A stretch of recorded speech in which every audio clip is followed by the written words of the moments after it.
Hi kids, my name is Joycey Horsey. Are you ready to read with me? Yes. Yep. Okay, let's go. Before we begin our story, don't forget to like, share, and subscribe. Today, we are going to read the book, The Life of Leonardo. Are you ready?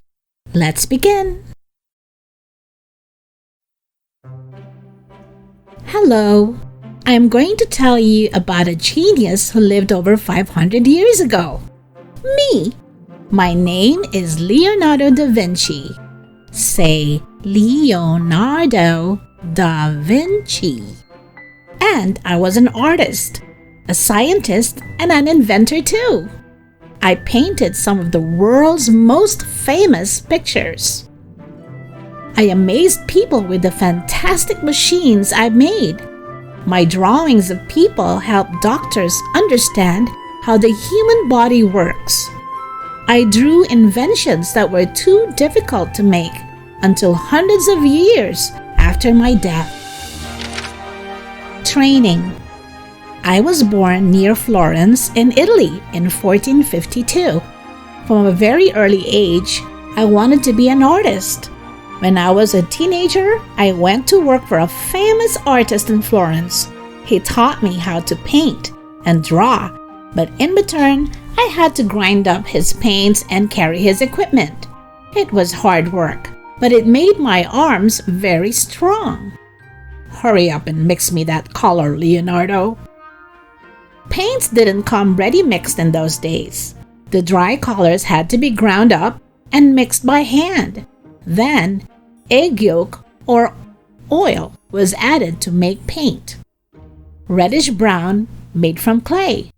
Red was made from the roots of plants or made from squashed beetles. Black was made from burned almond or peach stones. And white was made from poisonous lead powder. Painter. In 1472, when I was 20, I began to get my own jobs. I painted portraits for rich people and decorated chapels and churches. But I just didn't want to be an artist. I knew I had to find a job where I could be a scientist and an inventor as well. I want to be a person who can do everything. The time Leonardo lived in was known as the Renaissance, an exciting time of new ideas in the arts and sciences across Europe. Important Renaissance people included the artist Michelangelo, who painted the ceiling of the Sistine Chapel in Rome, the English author William Shakespeare, who wrote plays including Macbeth and Romeo and Juliet. Inventor.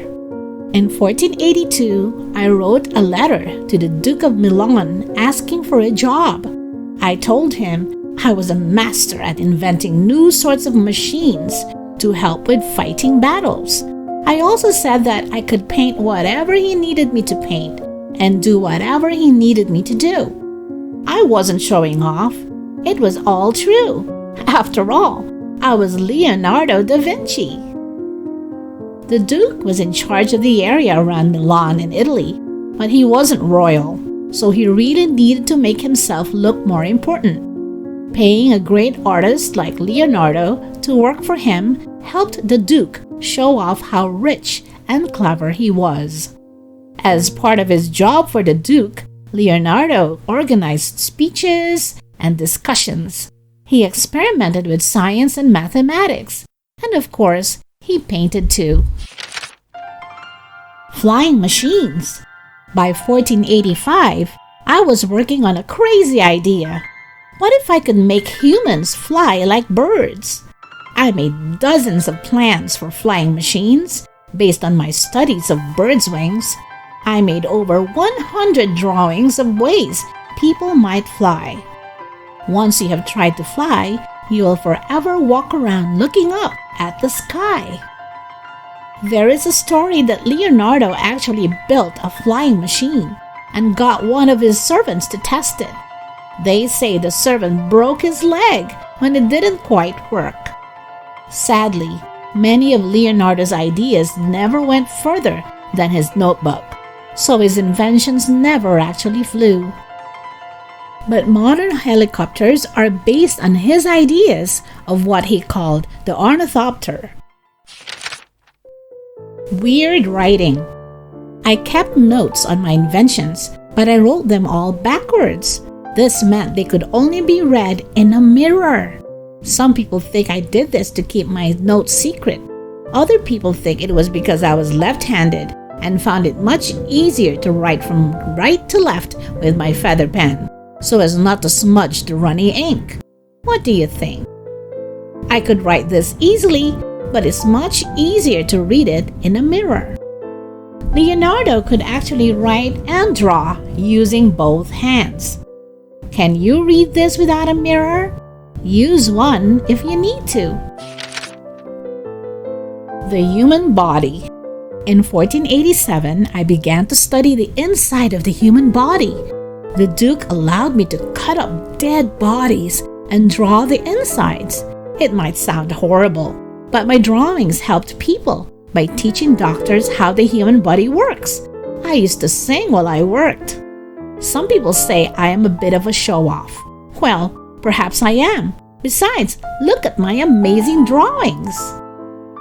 As well as singing, Leonardo played instruments. He even invented a type of musical organ. It was a mixture of a cello and a keyboard, something like a piano. Machines.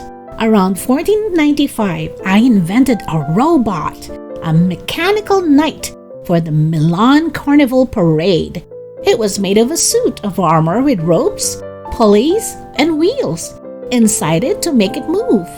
It could stand up, sit down, and even turn its head. It showed the people of Milan just how clever I was. My brilliant machines will defeat all your enemies, my lord. Look, a mechanical warrior. Imagine fighting an army of them.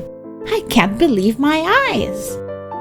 Leonardo drew plans for all sorts of weapons. He even designed tanks and submarines 500 years before anyone else thought of them. The Mona Lisa. In 1503, I began painting a lovely lady called Lisa. I bet she didn't know that my picture of her would become the most famous portrait in the world. Leonardo invented a new way of painting, in which shadows and highlights blend together like smoke. He used it to create the Mona Lisa's mysterious smile. The Mona Lisa is priceless. It hangs in the Louvre Museum in Paris, France. Another very famous painting by Leonardo is The Last Supper. It shows a scene from the Bible, and it took him about 3 years to paint. My last years. In about 1513, I moved to Rome. One day, I made a moving mechanical lion for the King of France. He was so pleased, he invited me to work for him. I lived happily in France from 1517. There was an underground tunnel going from my house to the royal palace. I was getting old, but I knew my amazing paintings, drawings, and inventions would be remembered forever. In 1519, Leonardo died peacefully in France after a very busy life. Other amazing inventions found in Leonardo's notebooks include a mechanical cart, a scuba gear, a flat pack bridge that could be put up anywhere it was needed, and the first ever parachute. Leonardo's drawings have even helped space scientists develop robots for exploring Mars. The end. Hi kids, my name is Cookie Cow. See you next time. Bye.